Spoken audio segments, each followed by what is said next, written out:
tumataas na naman ang kaso ng leptospirosis. Umabot na ng halos 2,000 ang leptospirosis. Ang kaso ng leptospirosis na tinanggap ng ospital. Cases of leptospirosis continue to increase. Ang pagtaas ng kaso ng leptospirosis.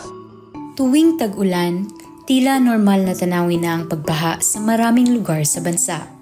Ngunit sa likod ng tubig baha, isang hindi nakikitang banta ang naghihintay. Ang leptospirosis.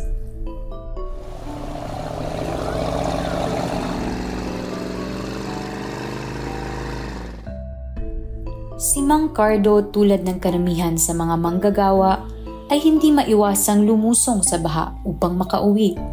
Sa kabila ng kanyang ingat, napansin niyang may sugat sa kanyang paa.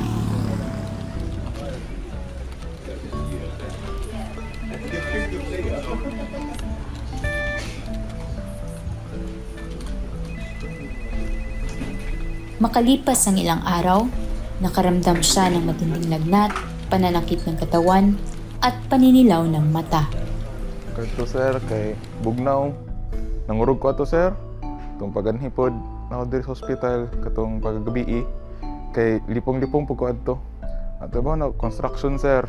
Tagkan, kana sa building dara, bago lang. Ning ana ra siya nga, maintain lang ba? Para maayo, kasi nga trabaho na to ba?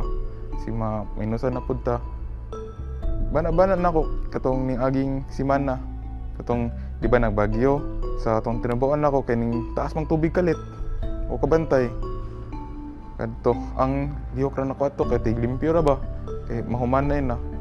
Pagkagabi ato, ni bundak mang uwan, baha. Lusong ako kay para makaulit.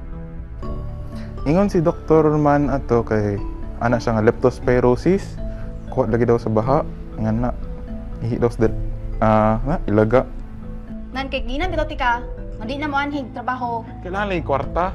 Ang anak nimo gaubo. Unya tanawa gad doble na mo ron. Inanti nga ipa-check na dayon. Kita kang go back ning tiil. Layo naman to, makaya naman to. Kaya tanawa sa karon. Nakag ospital. Unya ang kwarta na to bayad diri. Makura na balik. Basta makawara ko diri. Tiki ka kahawa. Dili pa. Unya. At ang itinuturing na dahilan ni Mang Cardo ay ang paglusong niya sa baha sa kanilang lugar. Ayon sa pag-aaral, isa sa itinuturing dahilan ng pagtaas ng bilang ng mga kaso ng leptospirosis ay ang pabago-bagong klima na siyang nagdudulot ng malawakang pagbaha at ang malalakas na bagyo na tumatama sa bansa. Sapat ba ang mga hakbang at aksyon na ginagawa ng pamahalaan upang labanan at mapigilan ang hindi nakikita at nakamamatay na kalaban? Sa panahon ng baha, ang Leptospira bacteria na nagmumula sa ihi ng hayop, partikular na sa mga daga, ay humahalo sa tubig baha. Ang kontaminadong tubig na ito ay maaaring magdulot ng leptospirosis kapag dumampi sa sugat o balat ng tao. Sa tala ng Department of Health, daan-daang kaso ng leptospirosis ang naitatala tuwing tag-ulan at pagkatapos na malalakas na bagyo. Sa tala ng DOH, aabot sa daan-daang kaso ng leptospirosis ang naitatala tuwing tag-ulan at pagkatapos ng bagyo. Naitala ang pinakamataas na kaso sa mga highly urbanized area sa Region 3, Calabar Zone, Region 6 at ang Metro Manila na siyang nangunguna na may 20% kaso. Ito ang pinakamataas sa buong bansa kumpara sa ibang rehiyon. At may pinakamababang kaso naman ang BARM at ang Cordillera Administrative Region. Mahigit 95% ang itinaas o mahigit 2,800 ang naitatalang mga kaso simula Enero hanggang Nobyembre ngayong taon. Ito ay kumpara noong nakaraang taon o sa nakaraang 5 taon simula 2018. Ayon sa datos ng Philippine Statistics Authority, mahigit 60% ang bilang ng mga kalalakihan ang tinatamaan ng sakit na may edad 20 pataas.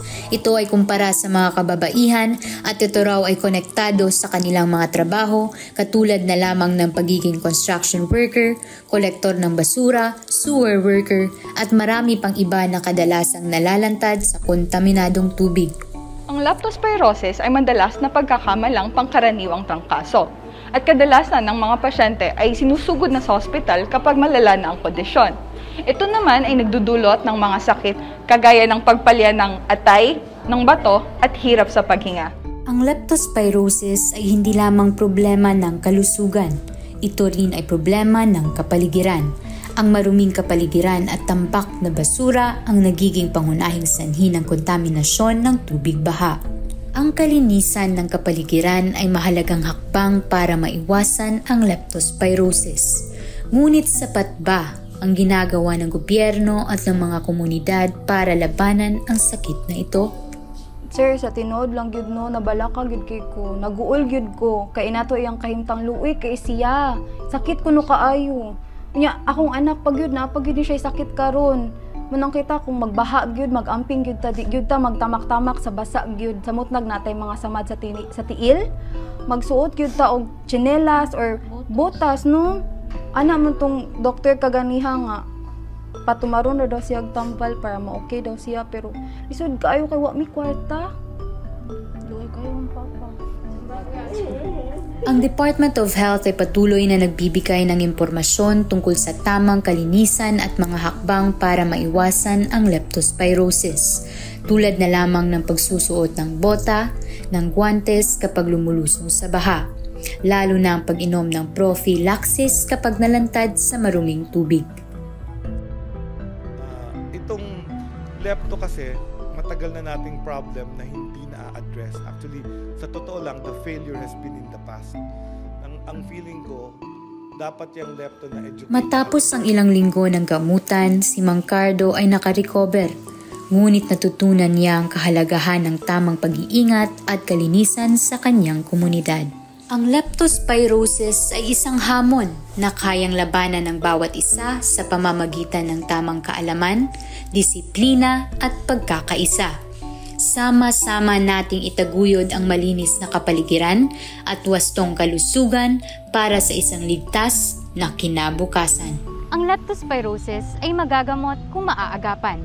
Mahalagang agad na kumonsulta kung nakakaramdam ng sintomas, lalo na kung nalantad sa tubig baha.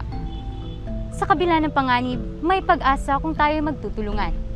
Ang leptospirosis ay isang hamon na kayang labanan ng sama-sama, may sapat na kaalaman at disiplina. Sama-sama nating itaguyod ang malinis na kapaligiran at wastong kalusugan. Sa bawat hakbang na ating gagawin, tayo ay mas lalapit sa isang ligtas na lipunan. Paglikay, paglimpyo, pag-ayo, pag-inom og tubig, pagtumar og tambal, pagkonsulta sa doktor, pag-ila sa sintomas, paglikay sa kontaminasyon, pagbantay, pag-amping, pagmangno, pagbantay sa kahugaw, pagtudlo, pagpahibalo.